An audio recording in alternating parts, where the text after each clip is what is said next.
Hi, and welcome to this webinar from Tabular Editor. Today we're talking about the latest March release, and my name is Peer, and with me today is you, Greg.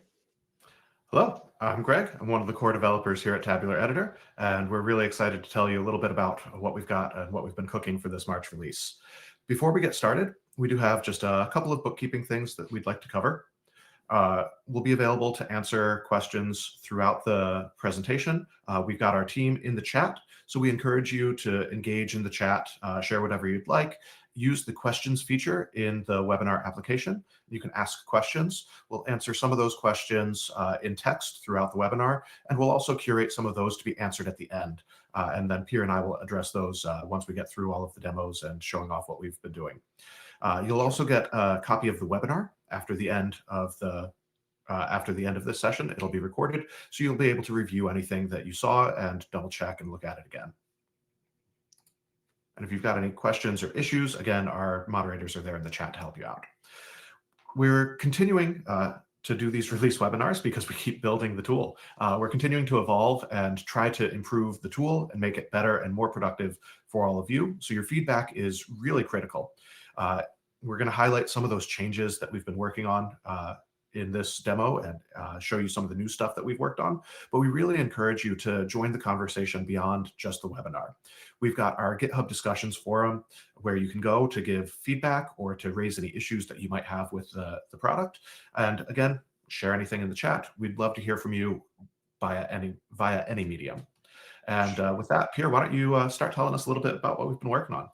So there's quite a big one in our March release. So just to kind of like highlight some of the things, you can see that we've kind of like dedicated a whole area to introducing our AI assistant. So a completely new and focused AI assistant that will also be kind of like isolated in regards to only focusing on helping you or assisting you in building your semantic models better and faster. And we have a larger demo going on later in our session today, where we'll also show you not only some of the basic things that you can use the AI assistant for, but also tap into some of those more advanced stuff. And then actually the AI assistant will also hand it over to a little sneak peek that we'll be doing of a upcoming feature that we have been working on, which we have also highlighted not only in our latest webinar, but also during FabCon and on some of the other community conferences that we have been participating in. And Greg, there's also a lot of enhancements on already existing features, right? Yeah, absolutely. So like I said, we don't just try to release new things. We try to make sure that every component, every feature that we've ever released, we want to continue enhancing those and make sure that they get better and better for you. So we've got a few different improvements, and we'll highlight some of these with a demo. We've got a new way to preview the changes that will come out of a C# script, so you don't just have to run it and assume that it did the right thing or hope. We've made a few different types of connectivity updates for Databricks, including some enhancements to the Semantic Bridge, as well as connectivity with a new ODBC driver that Databricks has released. We've improved the Tom Explorer by allowing you to toggle the display of table groups right there in the Tom Explorer without having to go into the settings and preferences to change that. We've got support for some new DAX functions that have been released that are especially useful in UDFs. We'll take a look at some of those in just a moment. And we've also made some improvements to our calendar editor. With the advent of DAX UDFs, it's also really important that we're able to provide best practice guidance. So we've built some new BPA rules. We've got one that will help with UDFs to avoid any sort of naming conflicts. And so that's available in the new in the recently released built-in BPA rules, and a whole bunch of bug fixes and other quality of life improvements. Perfect. But a couple of these. Yeah, sorry. Yeah, sorry. Thanks, Greg. But my question was just, let's jump into it and maybe take on some of these improvements that we've done to already existing functionality. And the first one is in regards to Databricks connectivity. Mm-hmm. Yeah, so we've got a couple of things here. The Semantic Bridge we introduced in January allows you to create semantic models in Power BI or analysis services by importing the definition from a Databricks metric view. We've enhanced that in its C# scripting interface and also supporting the v1.1 of metric views, that metadata, in our C# scripts and in the object model for metric views. We've also added support for Databricks' new ODBC driver for import and direct query connections in a semantic model. This is in addition to the legacy and already existing support for the Simba ODBC driver. And we'll take a look at some of those semantic bridge improvements in just a moment. Cool. And also new DAX functions, right? Yes, absolutely. So these are especially useful for UDFs. We've also got support for some new keywords and parameter hints that you can provide in UDFs. We'll be looking at some of these. We've got support for the new version of nameof that supports table references. We've got support for the new table of function, which is very useful for accessing the table of any column in the model without having to do any sort of gymnastics to do so. There's some support for new parameters in dates and period and those UDF parameter type hints. And with that, I think we've probably shown enough slides for now. I'll take the screen and we can do a couple of demos of these. Thanks, Greg. All right. Just bringing this up. And so what you can see here is Tabular Editor. We're going to start by looking at some of the enhancements to the Semantic Bridge C# interface. And so first, I'll open up Notepad. We'll be looking at a version 1.1 metric view. This is the YAML that would be stored in Unity Catalog in Databricks, or that you would have checked into source control or available on disk locally, defining the structure of the metric view. And here, as you can see highlighted, it is a version 1.1. This added some new properties and some new attributes here. You've got comments that are defined on every object in the metric view. You've got the ability to have display names in addition to the pre-existing names. There are now formats and synonyms and this sort of enhanced metadata. So this is available on all of the different objects in the metric view. And so now if we use a metric view in a C# script, we've got access to those new feature or those new properties and attributes. So here we can come in here and we can load a metric view. And what we're going to do is we're going to load that metric view YAML we were just looking at. And what this does is it will actually load this in and make it available, just like the tabular object model, which you can access via the model in a C# script. This makes the metric view available. So we'll run this script. And so that's now loaded. We'll open up a new C# script to be able to interact with this. I'll put this down on the bottom so we can see that we loaded it up top.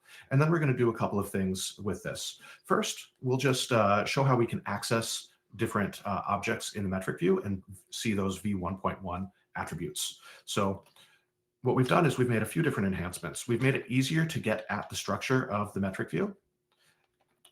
And we've also added the support for those new attributes. So we'll just go in here, we'll dot into model, and then just like you get with the tabular model, you can now get named access to the different things that are in that object model. So this is assigning that specific order. We're getting it by name for order_date. And then what we want to do is we want to get some attributes out about it. So I'll just make a new string builder here that we can use to collect some of those attributes. And I like to do this whenever we're sort of reporting on things from a C# script, collecting multiple different pieces of information and combining those together so that we'll be able to output that. So here we're going to grab the display name, the comment, the format type, and also all of the synonyms for this single dimension. And then we'll output those in a little pop-up so that we can show we're inspecting this metadata. And we can see all of those new attributes are available via the C# script. We've also got easier ways to interact with the object model. And I've got a slightly longer script. I'll just open that up here. What this is going to show is the way that we can actually modify things that are in the metric view and also add things to the metric view. So this looks more familiar and more similar to the Tom wrapper for interacting with the tabular model. We're trying to make the experience in C# as similar to that as possible so you get a unified experience when you're programmatically working with a metric view. And so here what we're doing is we're showing a couple of different things. First, we're showing that we can add a dimension. We've got these new helpers. This add dimension is just like the ways that you would add a measure, add a column in a tabular model, except now we're doing it to this metric view. And what we're doing is we're showing all of the dimensions before doing some changes, then we're making some changes, and then we're going to show all of those dimensions after making the changes. And the changes we make are here. We're adding a new dimension. And then here on line 13, we're actually directly modifying the display name of dimension in this metric view. And so what we'll do is run this script as well. And here we can see the original dimensions that were in this model. And you see the order date and the customer segment. And then after, you can see that we've still got the order date. We can see that customer segment has a new display name that's just segment. And we've got this new dimension where we didn't set the display name. So this is how we can modify and edit a metric view in a C# script. And then finally, we'll show that we can get this modified and programmatically edited metric view back out of Tabular Editor. And so here, what we'll do is we will serialize this. So serialize is going to put it back into a YAML format, and we'll just output this to show that serialization, but we could save this back out to disk or check it into source control. So I'll run this script now, and this will show us that v1.1 metric view, and we'll see that we've got all of those changes that we made are reflected here. We've got the dimension named customer segment, and you can see that its display name is segment, like we just changed.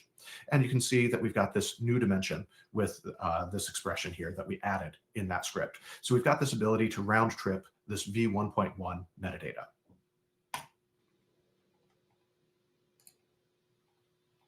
The next thing that I wanted to show is some of the support for the new DAX functions in Tabular Editor.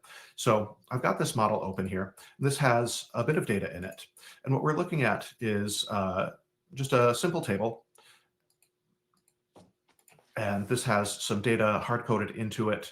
This is representing wind speed observations that you might get in weather analysis. And this is what we're going to be looking at as we look at some of these new DAX functions. So to start with, I'll just open up a DAX query. And in this DAX query, we'll look at the way that some of these new functions work. So we've got support for the new name of function being able to reference a table. So here we can type in wind observations.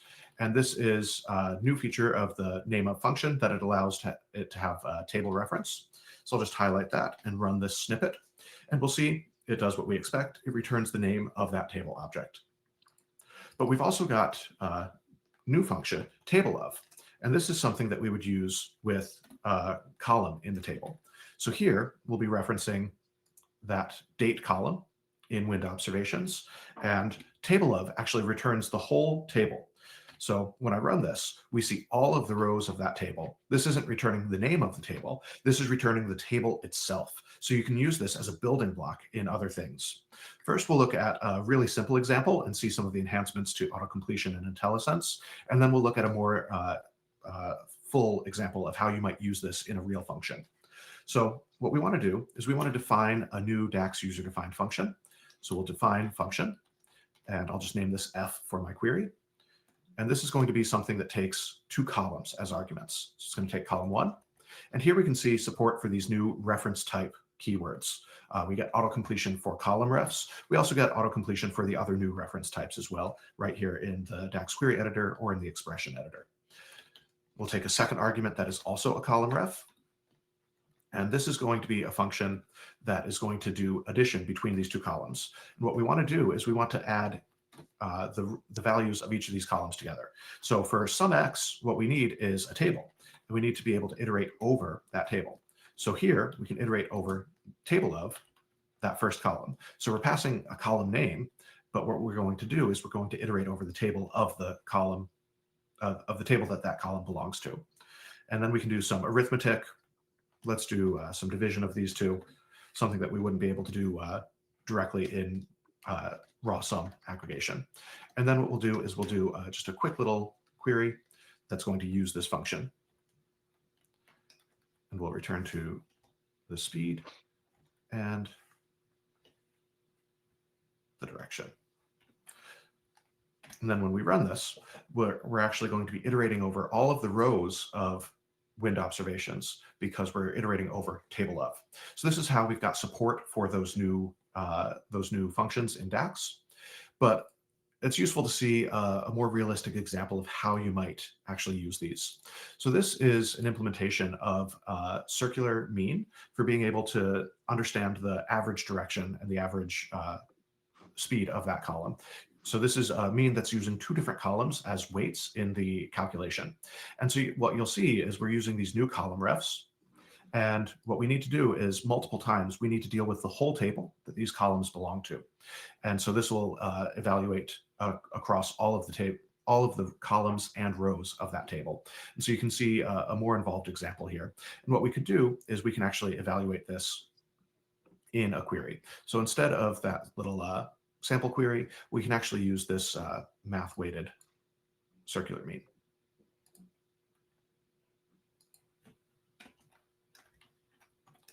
And you'll see, just like everything else, we've got auto-completion for your UDFs. We've got these tooltips showing us the exact arguments that we need. So we'll pass in the degrees, and that's going to be the direction. And weight is going to be based on the speed.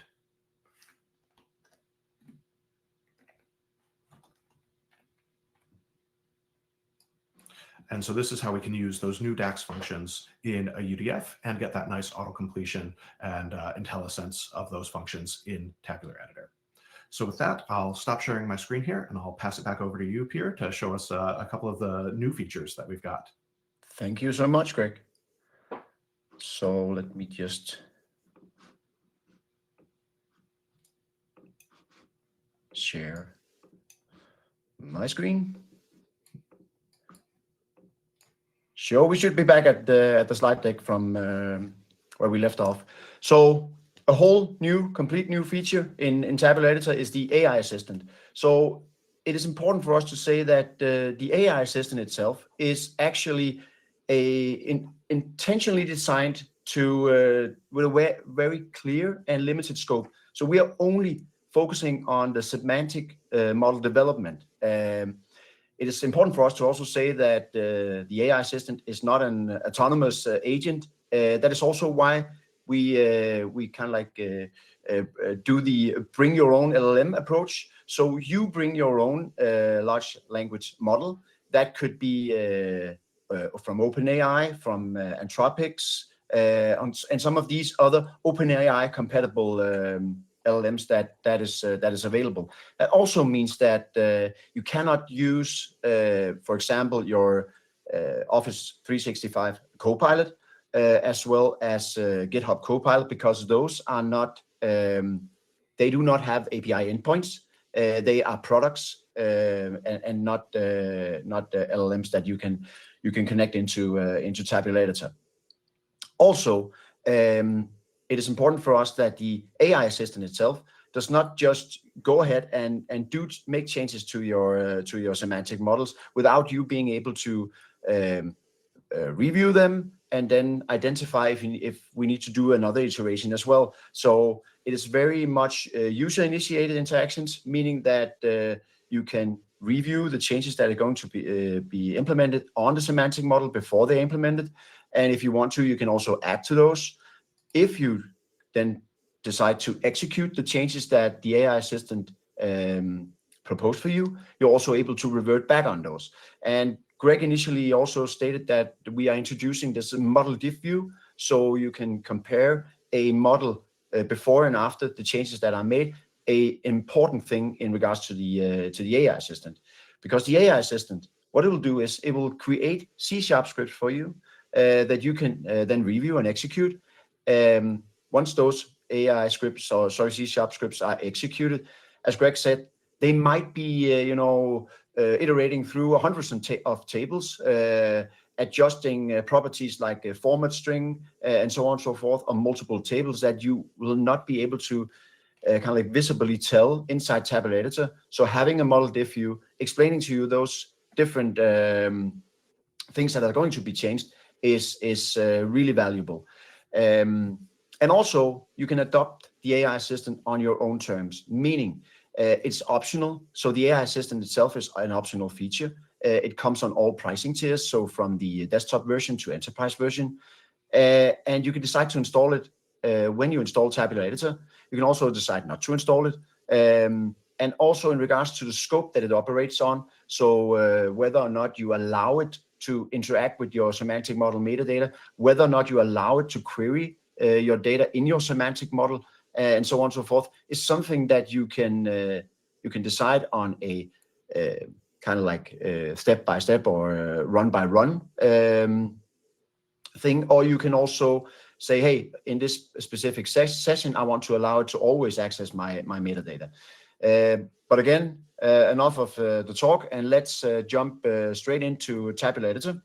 And hopefully you will see this is Tabular Editor. So we have Tabular Editor running on 3.26, so the latest version of Tabular Editor. It is, as you remember it, nothing has changed in regards to that.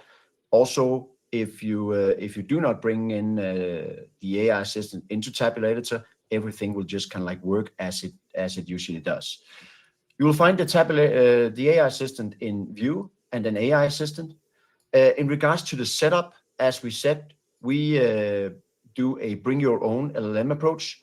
So if you jump to the AI settings and open up the AI settings, you'll be able to configure different providers like Anthropic, OpenAI, Azure OpenAI, also catering for AI Foundry, and then custom OpenAI compatible providers such as DeepSeek and other providers as well. You're also able to define which model you would like to use in regards to those agents.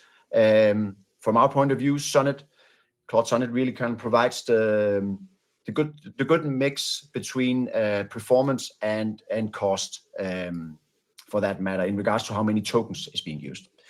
Also, in regards to the providers, or apart from the providers, you're able to set consent, and I'll show you when we actually try to run some of the interactions with the agent, how those consent work. And then you have preferences. Right now, this is default. It is mainly in regards to what should be displayed in the chat, and also whether or not we should automatically display those differences or changes that would be made to your model. So actually show the model diff view, as we also talked about. So right now I've set it up. I'm running on Anthropics, and I'm using a Claude Sonnet as my model. So in this case, I've opened up a space part model. The space part model itself consists of multiple tables. What I could do is ask a simple question like, please explain this model for me. What it'll do is it knows, of course, what this model is because we already connected to a model. It will give us a description in natural language in regards to what the fact tables are, the dimension tables, so on and so forth. It will, as you can see, explain calculation groups, how many measures do we have, how are they split between different tables, and also it has some notable details on the specific model. Now, once that is done, we could also ask specific questions like highlighting the branch table and then say, what is in this table? As you can see, it now requires us to allow something. It wants to access the model metadata of our semantic model. And in this case, we just say allow for this session, meaning that next time, if we close Tabular Editor and we open up Tabular Editor again, we would need, that is a new session, so we would need to give consent to that specific operation. So due to the fact that I highlighted the branch table and just said, explain this table to me, it automatically knew what this means. This was branch. So it explains to me in regards to the branch table, the hierarchy, the attribute, and so on and so forth. We can also, once that is done, write a simple query like, or ask it to query that specific table. So how many rows are in the branch table?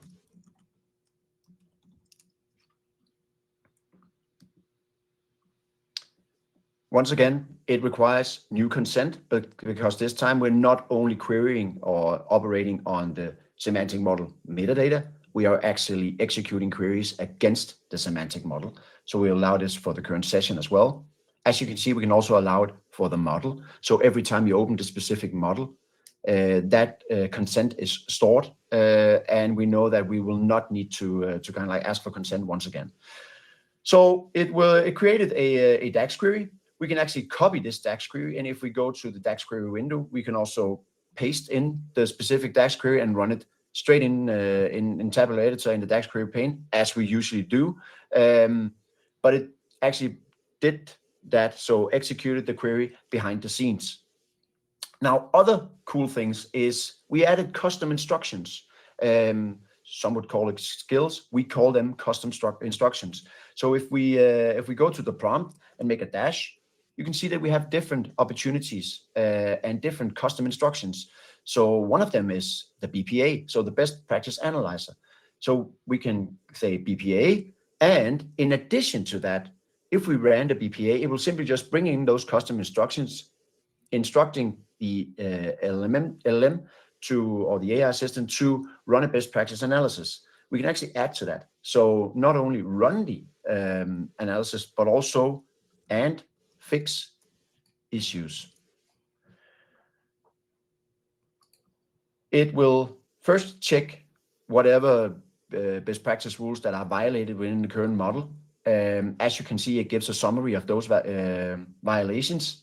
It actually also explains why some of these violations are occurring. And now it asks me whether or not I want to proceed with fixing the severity 3 level. So I can just say, yes, please fix. It has the full picture. It will now write the script for fixing all of the severity 3 issues that we discovered during our analysis or during the best practice analysis. And within a second or so, you should see that it prints out a C# script for us to review. And if we are comfortable enough with that specific script that it generated, we can just execute it. And once again, the nice thing about live demos is it does not always run as fast as one could wish, but let's see. There it got it.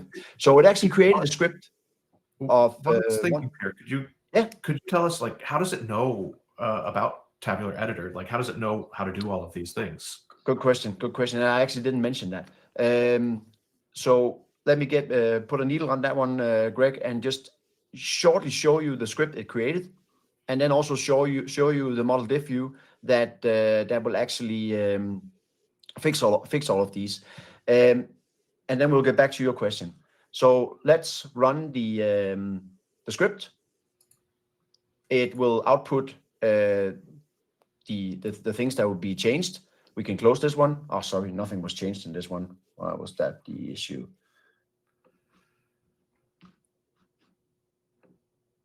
It's actually due to the fact that it did not want to change anything. Apparently, there was no severity as far as I see it.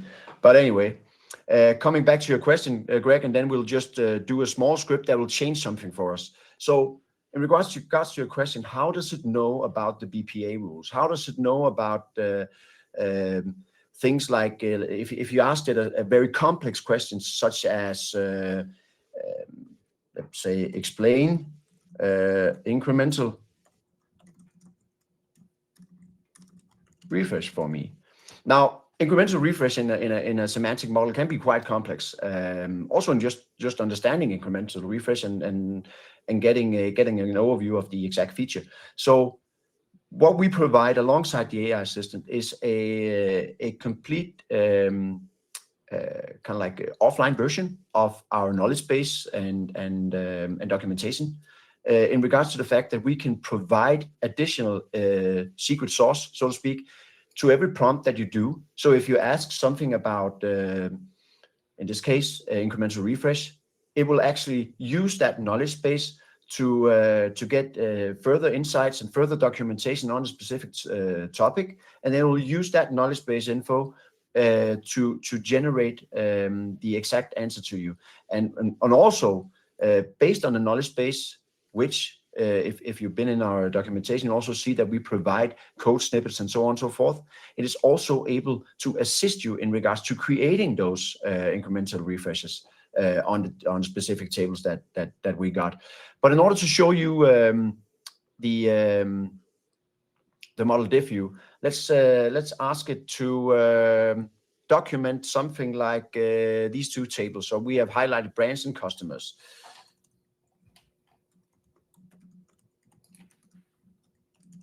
So we want to document the tables and their columns. What it will do is it will create descriptions on the brands and the customers table. It will also generate or AI generate descriptions for each of the columns inside those two tables. It will do that by providing us a script that we of course can review and adjust accordingly. And if we are comfortable enough, as said, we can just execute that specific script. We can execute it the normal way that we do, execute the script. But as you can see, we can also execute the script from directly inside the prompt. And if I do that, it will actually show us the model diff view. So in this case, we are only adding new things, meaning it is green. So you'll get a green shade behind each of the attributes that we changed. So you can see that it has changed customers, it has changed the columns in regards to adding descriptions, not only to each of the individual columns, but also on a table level for those two tables that I added. Now, if we, by kind of like analyzing the model diff view, identify some mistake that we made or want to roll it back, we can simply just press revert, and it kind of like is similar as doing a Control C on the fact that we want to undo the things. Now, the model diff view also works inside the script editor or inside the C# script editor. If you just did your normal C# scripting, there is a new button, Run with Preview, that will execute the exact same thing. So meaning that it will run the script and then supply you with the model diff changes as well. Last thing I wanted to highlight in regards to the fact that we have the knowledge base as well is that it can also link directly to those specific knowledge base articles. As you can see, it has a reference to a blog introducing the SpacePass dataset. We can run the script and then press save. What it will do is it will actually save the model, so we can interact with the UI as well as open up some of these Learn articles that we have provided in our knowledge base as well. Yes, I think that was it for the AI assistant. If you're interested in also seeing other examples on how to utilize the AI assistant, we have created a set of click-throughs which you can then use in order to gain more insights and also see examples of how to use the AI assistant. Now I want to jump back to our slide deck that we had, and then continue on, because if we look ahead, you know that we usually during these webinars ask you to share your thoughts. So if you have anything, so something like a typical question that we ask our customers and potential customers, or just the community guys we meet at the conferences, is that if you could select or pick one single feature that you think would be missing, and that would be kind of like a life saver for you in Tabular Editor, what would that be? And we have heard things about AI assistants, such as Git integration, native Git integration as well. What about a standalone Tabular Editor 3 CLI, and so on and so forth. So do go ahead. If you have anything, add them to the chat. We will, of course, put them in our backlog and prioritize them accordingly.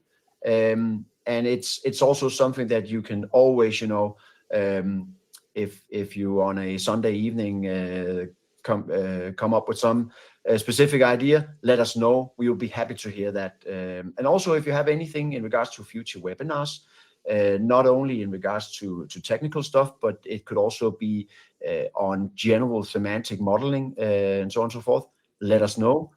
Please come with your take on what could be cool webinars going forward.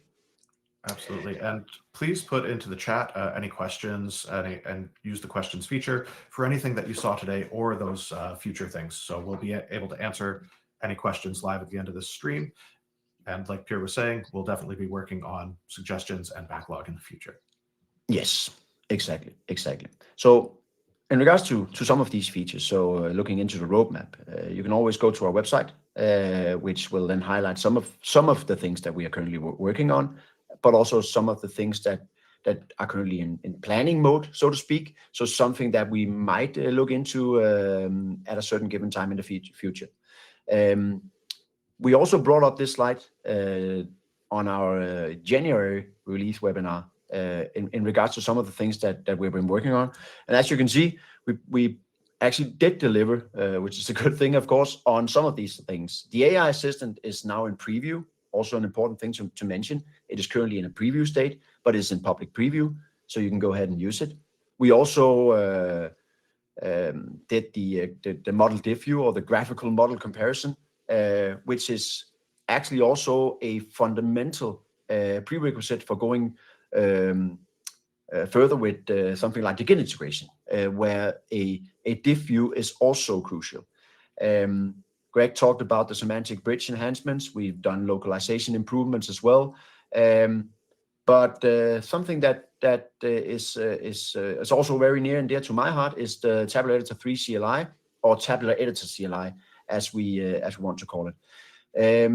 We have been teasing a little bit about the Tabular Editor CLI, also based on a lot of requests from you guys in regards to having a standalone CLI in Tabular Editor 3 with additional features above or beyond those features that are currently in our Tabular Editor 2 CLI.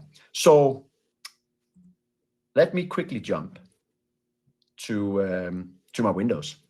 So what I'll show you now is a thing that we've been working on the last couple of months. It is currently not available. It will be available for you guys mid-April. That is the current expected time frame. We will not put any fixed date on it, but that is our intention. It will also be released in what we call a early preview, early beta preview. We will probably put in some kind of limited period for this one, and in order for us to have the flexibility to change command families and so on and so forth. So the limited preview will have an end of life at a certain point in time, when we then will release and go on with a more public preview that can also be utilized in more production environments. So let me show you the CLI. The CLI itself is cross-platform. So I will start up on my Windows machine, and then actually later on I'll quickly jump to my Mac. But the CLI introduces a interactive mode. So if I call up the help information of the CLI, you'll see that we do have a interactive switch. So running the CLI in interactive mode, like I do like right now, interactive, will put us in a state where we can just write simple plain commands. They will always be treated as Tabular Editor CLI commands. In this case, I want to connect to a semantic model. It tells me that there's currently no semantic model connected. So there is a command called connect. And again, I can just do a help command, and it will explain to me different usage examples, also the different options that we have. One of the neat things about the new CLI is that we have added a feature called profile. So you can actually save different profiles in regards to connecting to Power BI Power BI semantic models in your Power BI workspaces, connect to Azure Analysis Services, connect to a local model, so on and so forth. So you don't need to type in the full connection string each and every time. You can just use a specific profile for that. So if I put in profile and do a list, you can see that I have a spaceparts local model. That is the name of the profile. It connects to a local instance of Azure Analysis Services, SQL Server Analysis Services, and the model is called spacepart. So let me just connect to the profile called spaceparts local. Now we're running in an active mode, so we are currently connected to that specific model. Now I can list the tables within that model, and also I can run things like queries, which is also a new thing in regards to the old CLI or the Tabular Editor 2 CLI. So let me run a query. That query can either take a file, so an F switch in regards to pointing to a file with that specific DAX query, or we can simply just write an inline.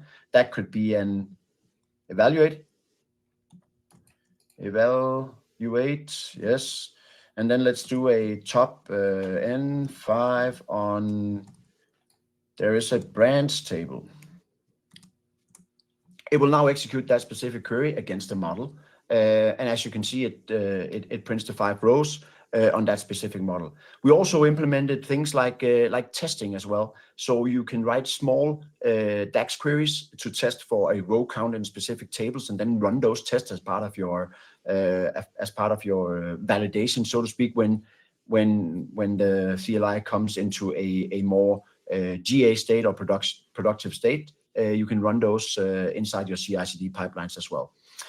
Another thing I want to show you is the CLI inside a Mac. And as you can see, we are actually able to run the exact same commands on our Mac as well as Linux. So another cool thing about the new CLI is the fact that we can also run the best practice analyzer, but not only run it, we can also ask it to fix some of those specific rules that we have. So we've added a best practice command. That best practice command has multiple subcommands as well. You can see we can manage rules. We can adjust those rules. We can load the rules from a local file. And then we can also do a run. So we can say BPA run. And if we apply put in the help as well, you can see that there are options. If I zoom in a bit, you can see that there are options in regards to running the BPA with a fix and save, which will auto fix those violations where there is a fix script available, and it will save the semantic model back again. So that was some of the highlights of the CLI. Again, it is currently not available. It will become available during April. Our expectations are mid-April, and something that we are really looking forward to. Also in regards to the fact that our AI assistant is kind of like that's the starting place or entry point for bringing AI into your semantic model development. And the CLI adds on top of that, because you can use the CLI together with MCPs in your Claude code prompts and so on and so forth. So really excited about moving forward on that one. Something that we have really kind of like kicked in on and want to focus on. Yes. So with that, a few places to meet us in the near future on this side of the summer holidays. So you will find us in SQL Bits in Newport, Wales, as well as SQL Day in Poland, and then we'll be at Data Point Prague in the Czech Republic. Also, Greg, you did a webinar on Databricks metric views, right? Yeah, I did one on that. It looks like you did one on CI and CD as well. Yes, I did. And you and Danielle are also featured on the scripting and automation session that we did a month ago or something like that, right? So jump to our website. You will be able to find these on-demand webinars, so you can watch them anytime you would like. Also, come meet us in person at the conferences listed on this page. And we have a little time left in regards to doing some Q&A. And I don't know, Greg, if you have been monitoring the chat. I know that the moderators that we have on have already been communicating and answering questions, but I don't know if you've stumbled upon things that we need to bring up. Yep. We've got a couple of questions, and I'll let you take this first one regarding the AI assistant. Does it code like an Italian? Oh, that's a good question. We could ask it whether or not it codes like an Italian. I don't know if I don't think it's possible, even the smartest AI, to code like an Italian if the reference point is guys like Marco and Alberto. I agree. I think certainly the skills that we've built in and having the knowledge base available is going to help it, but Exactly. it's never going to be a substitute for true expertise. No, you're absolutely right. And again, that is also why that secret sauce that we put in the AI assistant is so valuable in regards to having the knowledge base, and also for us to add context to the prompts that you give it. The simple thing was when I said or wrote this, that it knew. That's a kind of like a simple thing, but also in regards to the fact that when you ask about incremental refreshes or override policies or something like that, that it actually knows and have valid insight into these more complex issues and topics. Yeah, definitely. And we've got one other question, it looks like, from Simon about the Power Query editing experience in Tabular Editor. And so I'll address that one. We've got on the roadmap, as you saw, what's coming in the future, the M editing enhancements. And so I want to be pretty clear here. Power Query is the name that Microsoft has given to the GUI in Power BI Desktop and Excel and in Fabric and various other places. And that GUI is a wizard for generating M code. So ultimately, the stuff that's in the semantic model that is executing and running as your partition definitions or shared expressions, that's all M code. And what we're working on is to improve the M code editing experience in Tabular Editor. So we don't want to build a graphical wizard that would compete with Power Query directly, but we are working on improving the M editing experience. So it will be a code first approach in Tabular Editor, catering toward our users who are experienced in semantic model development and in tabular models in Power BI and analysis services. So it's never going to be a like-for-like replacement of the menus and the GUIs of Power Query, but we are enhancing the parser and the code analysis of M to bring it up to par with the experience of editing DAX in Tabular Editor. So right now, what we've got is just basic syntax highlighting, showing you keywords and things like that highlighted, strings shown in different colors to help with the readability of the M code. And what we're working on, and what will be released soon, we don't have a release date for it yet, but what we're working on is improvements to the code analysis and the type analysis there, so that we can do things like give you auto completion and IntelliSense. We can give you code hints like you get for DAX functions, for any of the built-in M functions, that we'd be able to give you auto completions, give you analysis in like red squiggles, or the types of refactorings that you see with DAX.